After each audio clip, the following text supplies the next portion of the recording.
Hi friends, आपण बनवत आहेत बेसन रेसिपी. ही महाराष्ट्रातली प्रसिद्ध रेसिपी आहे, ज्यात आपण टाकलेलं आहे सरसोचं ऑइल आणि त्यात आपण टाकत आहे आता कांदा छान परतून घ्यायचा आहे. आपल्याला खरपूस खमंग वास येईल असा कांदा परतून घ्यायचा, त्यामुळे काय होईल, बेसनाला चव येईल चांगली. आता आपण कांदा परतवत आहात. गॅसचा फ्लेम मीडियम करायचा आहे.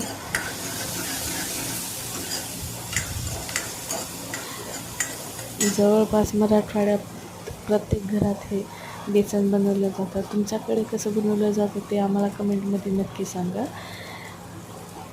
आणि मी व्हिडिओला नवीन सुरुवात केलेली आहे, तरी थोडं चुकलं तरी समजून घ्या. लाईक करा, शेअर करा, सबस्क्राईब करा. कांदा आपला तळत आलेला आहे, तर थोडंसं परतून घ्यायचं. आता आपल्याला परतून घेतल्यानंतर छान खमंग असा सुवास सुटलेला आहे.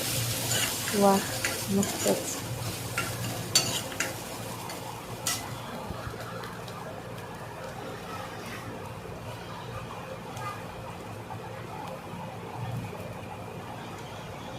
कांदा आपला लालसर झालेला आहे.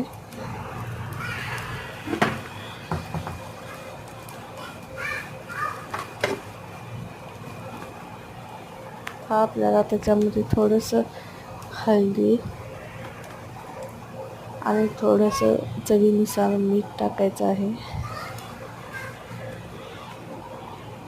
आणि त्याला आता आपण हलवून घेऊ चांगल्या प्रकारे, कारण ते जेणेकरून मिक्स होईल आणि आपल्या बेसनचा स्वाद चांगला येईल.